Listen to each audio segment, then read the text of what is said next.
It's Sunday night. The dishes from Thursday are still in the sink. There's a pile of unopened mail on the kitchen counter that's been there long enough you've stopped seeing it. The laundry got washed, but it's still in the basket in the bedroom, where it has been for 9 days. You meant to clean today. You meant to clean last weekend.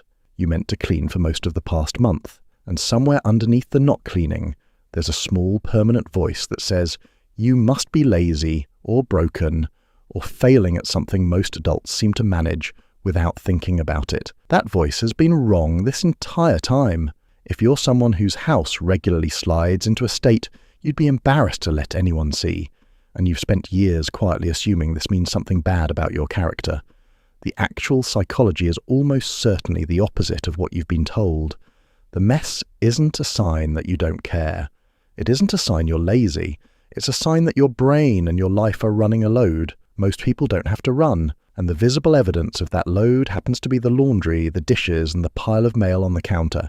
Here's the thing nobody talks about. Keeping a house clean is not one task. It's hundreds of micro-decisions stacked on top of each other every single day. Notice the crumb on the counter. Decide to wipe it. Find the cloth. Wipe it. Rinse the cloth. Hang it back up. That's 5 separate cognitive operations for a crumb. Multiply that by every surface, every meal, every garment, every piece of mail, every appointment, every grocery item that needs replacing. The cognitive load of running a household is enormous, and most of it is invisible to the people who aren't doing it. For someone whose executive function is running on full tank, with low life stress, no caregiving responsibilities, a partner who shares the load equally, and no depression, anxiety, or trauma running in the background, those micro-decisions stay automatic. For everyone else, every single one of them costs something, and when the cost gets high enough, the system stops doing them. That isn't moral failure, that's a bandwidth ceiling being hit, which is a physical fact about brains. In 2022, social worker and educator Casey Davis published a book called How to Keep House While Drowning. Davis's central insight, drawn from her clinical work, is that household tasks are morally neutral. They are functional. Dishes don't get done because dishes are good. They get done because clean dishes are useful for eating off of tomorrow. The cultural overlay that makes a clean house equal to a good person is, in her framing, a category error. It applies a moral judgment to a logistical task. This connects to broader research on executive dysfunction. Studies in cognitive psychology have shown that depression, ADHD, autism, chronic stress, sleep deprivation, postpartum recovery, grief and trauma all measurably reduce the brain's capacity to initiate and sequence multi-step tasks. The classic example researchers use is exactly this one. The person knows the dishes need doing, wants the dishes done, is not physically incapable of doing them, and still cannot start. That gap between knowing and starting is a documented neurological phenomenon. It's called task initiation failure, and it has nothing to do with laziness. Picture this. It's Saturday morning. You wake up, look around, and feel the weight of the entire house at once. The kitchen needs cleaning, the bathroom needs scrubbing, the laundry needs folding, the bedroom needs vacuuming. You walk into the kitchen, intending to start. You see the dishes. You see the counter. You see the floor.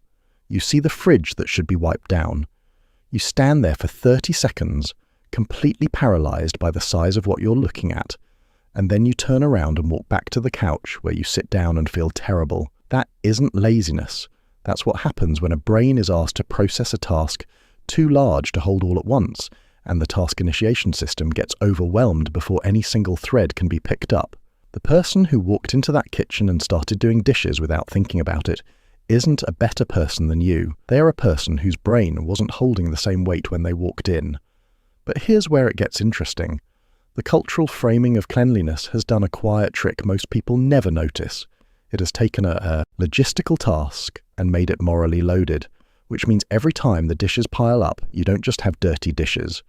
You have evidence, in your own home, of your supposed failure as a human being. That double load, the actual task, plus the shame, makes the task even harder to start, which makes the pile bigger, which makes the shame heavier. It's a feedback loop the moral framing creates.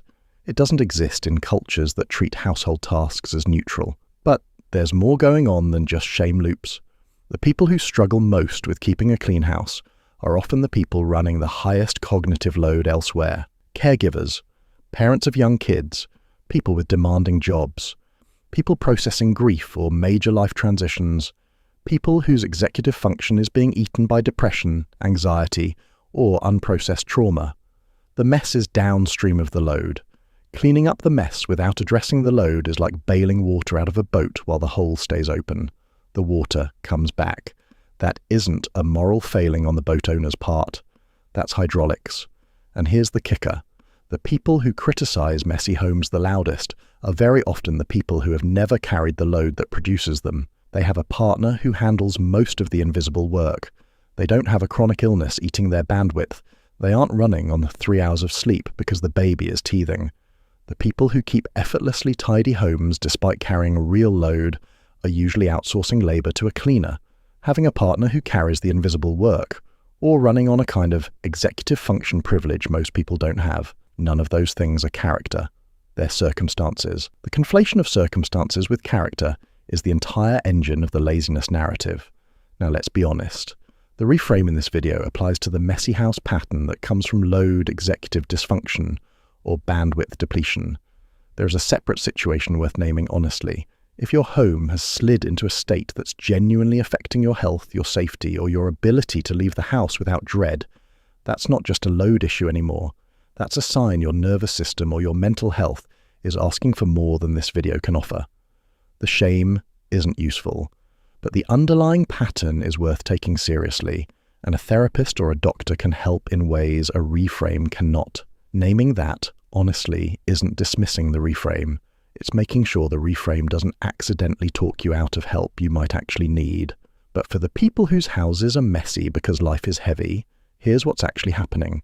You're not lazy, you're not broken, you're not failing at something other adults have figured out.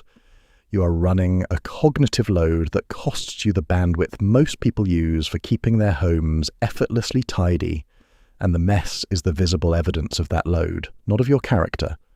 The fact that you keep trying, keep wanting it to be different, keep feeling bad about it, is itself proof that you care. Lazy people don't feel bad about messes. They don't notice them. The work isn't to become someone who effortlessly keeps a clean house. The work is to recognize that the moral frame around cleanliness was wrong, that the mess is information about your load and not a verdict on your worth, and that the kindest thing you can do is stop adding shame on top of the actual work.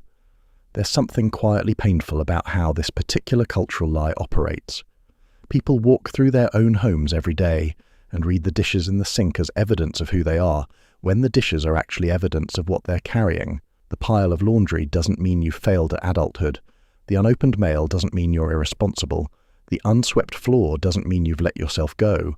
They mean your bandwidth ran out before the day did, and that the bandwidth is finite for everybody, and that the people who never run out are usually the people who never had to.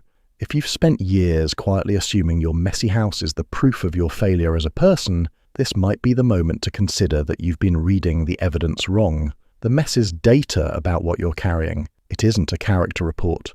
You're not lazy. You're not broken. You're not bad at adulthood. You're someone running a load that costs more bandwidth than the people judging you have ever had to spend, and the visible evidence of that load in your home is information about your circumstances, not a verdict on your worth.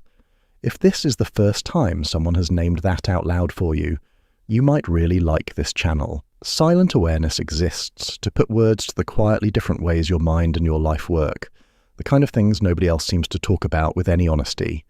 Hit subscribe and the bell so the next one lands when it's ready.